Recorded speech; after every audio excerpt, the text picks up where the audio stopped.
Pistons fans, let's talk. Let's talk briefly about Bojan Rondanovic. Rondanovic. He is actually worth two first round picks. One may be in, I guess you could say earlier pick, and then one could be a latter pick. Nonetheless, and here's the reason why he's worth two. Well, he's worth two, not for every franchise, only for the franchises that are in serious contention for like a championship, and they pretty much have the kind of star power that the star power sort of like Giannis, where they had a taste of winning and they don't want to go back to losing. So you really want to give them everything they possibly can to win. At the same time, you want to make their job easy. All right. If let's say if you have Giannis, and of course he's a dual player, a dual threat player. He could beat you offensively and defensively. So on the defensive end, you would like to lessen his load, or the offensive end, you'd like to lessen his load. But at the same time, you may not get that type of player that's available. Definitely, that's a all-star or of sort or of such caliber type player. Excuse me. So you will get him something that will help him offensively. That he doesn't have to work so much defense. I mean, so much. So he doesn't have to extend himself so much offensively. So say for example, if Milwaukee were to request a trade with Detroit for Bojan, if I'm Detroit, I'm asking for two firsts. Here's the reason why. Here's the reason for the first pick. Bojan contract is what it is. It's really it's beyond reasonable. This year is this year, next year is not fully guaranteed or whatnot. So that reason alone. Number two, he makes any offensive team that much better that the opponent defensively is going to have to do so much extra work. Once again, we're talking about particularly towards championship caliber teams. If you're, let's say, if you're a top eight team, four in the East, four in the West, and is it safe to say that it's legitimately maybe five to let's say six teams that could be in contention for title for the title. Of course, we have the defending champs. We're actually could say for the past 5 years who have won, they are in pretty much contention still for the title. One of those teams is definitely a target for two first round picks. Why? Because they have a window, and Bojan makes their team a lot better in so many different ways. Financially, he makes their team better, and that type of team doesn't have to give up so much. Even if they're talking about giving up draft picks. Now, for the likes of a team such as the Lakers, you can understand why they will be reluctant about giving up draft picks. They don't have anything.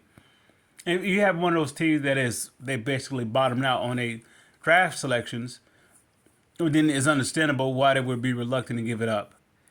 However, for those other teams, and I don't even consider the Lakers as a top four team to win the title. Even with LeBron, I don't consider them a top four team. How about this? Let's use Golden State, for example. Golden State, of course, you got Steph, Clay, and Draymond.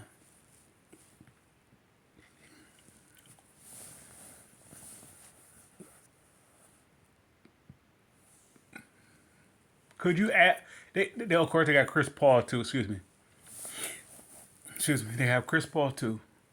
And so, it doesn't matter if they added Bojan to their team.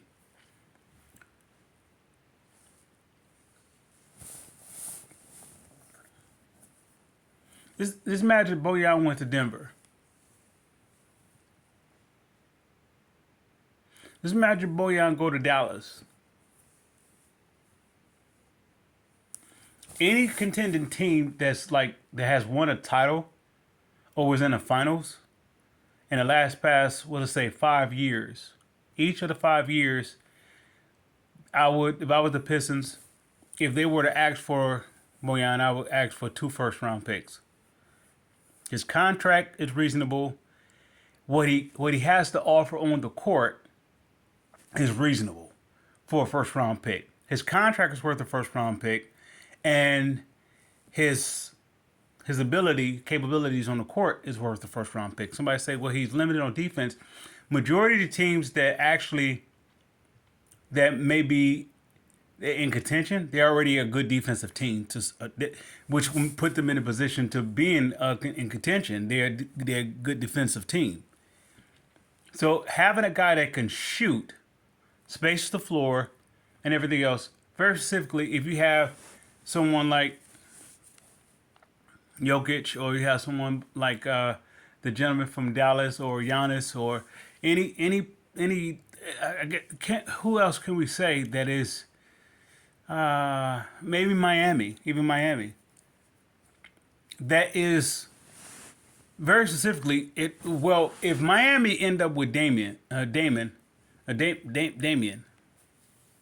they end up with him, then yeah, they can make a run for Boyan. This is why if I'm the Pistons, I'm for the fans that were saying that the Pistons should have got rid of Boyan years ago or whatever the case may be. No, him and Joe Harris, Alec Burks, even push come to shove, I wouldn't be willing to do this. But yet, if the right offer presented itself, Monty Morris, those 4 players are targets for championship caliber teams. Now, our young core, they're not. The young core, those championship teams don't want them. Not even the teams that is at our level. The Pistons, let's say, in terms of roster development or roster improvement, they don't want our young players. For one, Cade is untouchable, so they're not going to be able to get that one, and that's pretty much it. And Duren, I don't know if any young team have the piece to give for Duren. So we'll be looking at those 4 veterans. Bagley, Wiseman. Wiseman, I want to say that he's almost untouchable to some degree. What I mean by that, they're going to invest some time into him. Unless, of course, they get a good deal. Bagley, on the other hand,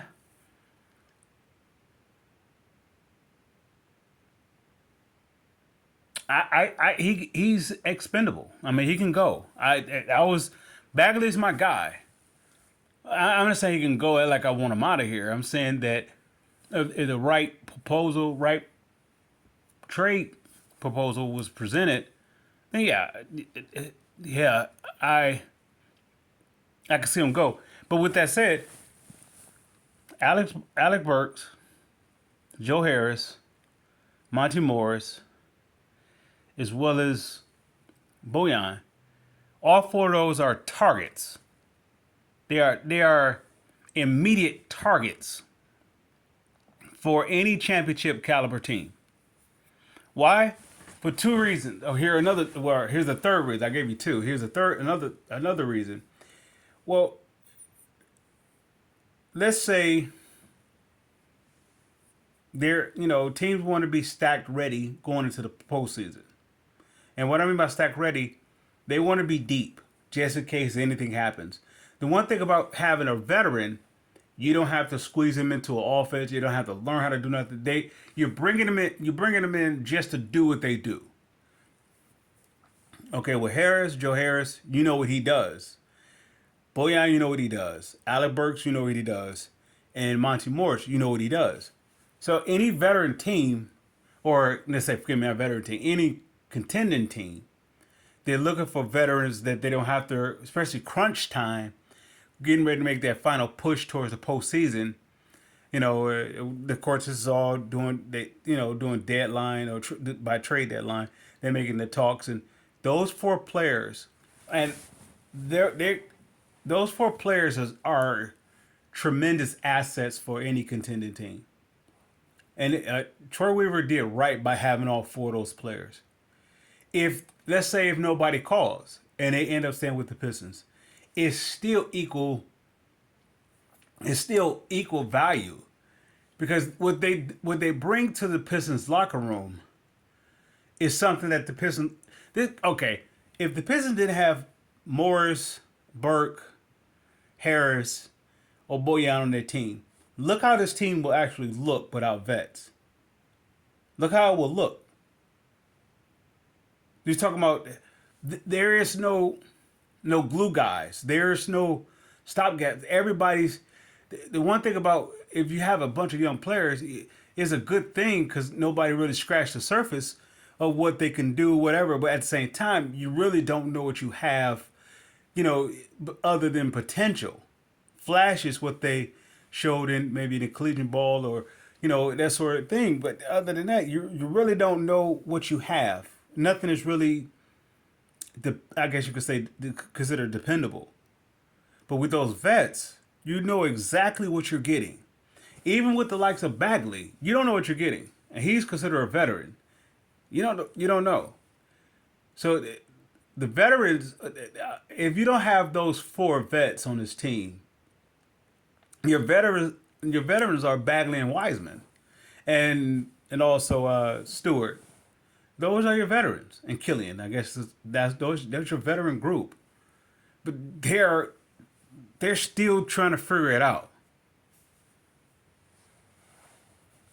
So this is why I would say when it comes to if any team were to request or to ask, for, I don't know what would be considered their asking price, or they were to ask, just okay, just making a call just to see, inquiring about Boyan or two first.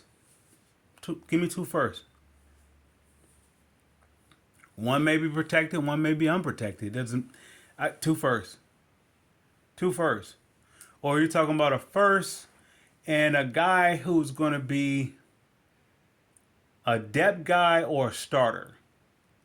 So even if somebody may say that because Stewart got the contract extension, okay, he basically got a mid-level contract. That don't necessarily mean that he's a starter. I mean, if you find somebody who can do what he does and allow his strengths, not so much be a reserve, but remember we're talking about a Pistons team that's going to go 10 deep. 8 to 10 deep. He's not going to be like the 10th guy coming off your bench. He's going to be like the first guy off your bench. Okay, like I said this a while ago, when they had in a comparison when the Pistons had Corliss Williamson, all right, and he came in off the bench, and he got him a title. He got him a title coming off the bench. I think Stewart would have a bigger role than he would. Nonetheless, he was your sixth man. I mean, he was ready. He was basically a starter. So I look at the likes of Stewart. If you could find somebody who could do what he does and that much better, that makes your team that much deeper. And we're talking about being in contention, not for a play-in or something like that, but other teams taking you seriously. Detroit don't even have a starting five that the opposing team could look at and say, okay, that five is a threat. They don't even know how to play together yet. And yet, if they look at your bench, which they do now, your bench is going to get you 25 to 30 a game. It may be even more. They're going to get you that. So if your starters is figuring it out, your bench has to be so much. I mean, it has to be somewhat like starters, ready to go. You know, they have to be. Uh, they know exactly their roles per se, and I believe they have the right bench guys to do so. So if anybody came inquiring about anybody from their bench, those veterans that is, I want two first. I mean, Alec Burks, I may not get two first, I may get a first, but I would definitely. I mean, Alec Burks, I can go for a player or maybe a first or something. My vets, I'm looking. If I'm Troy Weaver, I'm looking at my vets as very, very, very valuable assets to this team, as well as anybody coming inquiring. I'm looking at that, and everybody may say that I'm ridiculous with the asking price. Boyan and Joe Harris, you giving me some stuff. You giving up something for them. And no, matter of fact, I throw Monty Morris in there too as well. We talk about two contending teams. So those draft picks, let's say for example, if you're on a hot seat, if your star is putting you on a hot seat, that you have to win now, because they don't want to go back to losing and everything else. Otherwise, they're going to leave. Then you want to make their job much easier as much as possible. At the same time, you need a piece that's going to keep you in contention. Somebody may say, well, Boyan is not worth two first round picks. Well, then if the average trade now is basically talking about 4 draft picks, but look what type of player is on the table for 4. Damian Lillard is not gonna get you. You're not gonna be able to get him by 2 first round picks. You're gonna give up some. You're gonna give up something to get him. So if you're talking about adding, if you want to do a comparison between Boyan and Lillard, the average contended team don't have those pieces unless you're talking about a multi team trade.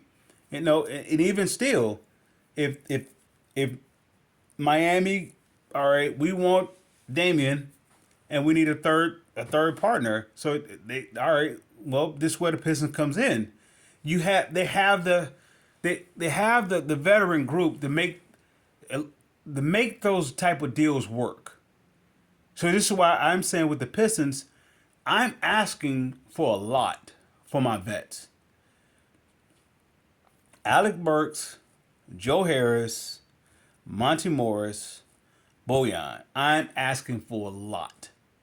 Because if any contending team want another player that's going to help them win, more likely they don't have the draft picks, the draft chips to trade, for a player or whatever case may be, along with young talent.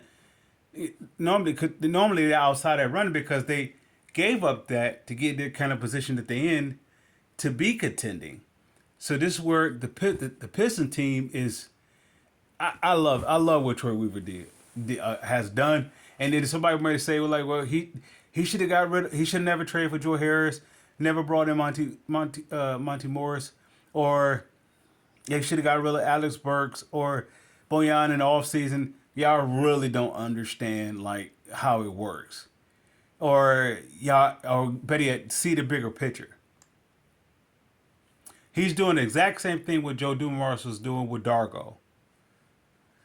When Joe Dumars was hoping that Darko can bloom while the Pistons still in contention, but Darko was just too youthful and anxious, I guess. He wanted to. He was young. I mean, he was really immature. Let's say it that way. He was really immature, and they really wanted him to be sort of like Tayshaun. Tayshaun was when he was a rookie. He was a seasoned rookie, though. The collegiate. So he didn't come in. I want to blonde my hair. I want to do this. I want to go do. He came in matured. Came in, and that's why he was able to get the starting position. His talent is his talent. Darko wasn't no slouch in talent. It just, in fact, his head was somewhere else. He just wasn't ready. And if you really want to look at it, after the Darko pick, Joe Dumars had a problem with that. Majority of players that he picked had a head problem. Let me see, maybe Jonas Jerebko, Catavius Caldwell Pope. Oh, jeez. Definitely Mehmet Okur, but that's during the Tayshaun time. Everything outside of that, every player that Joe Dumars brought in here, their head was not ready. They wasn't ready to be on a veteran team. They was ready to be on a youthful team, such as how the Pistons is now. Yeah, so the Pistons, like the Pistons team now is a reverse effect. They have the youth that wants to be matured, and the Pistons, Joe Dumars drafted the youth that they needed them to be matured, but they was youthful. So it's a reverse effect. So you're gonna see how it works out. But with that said, Pistons fans, I salute.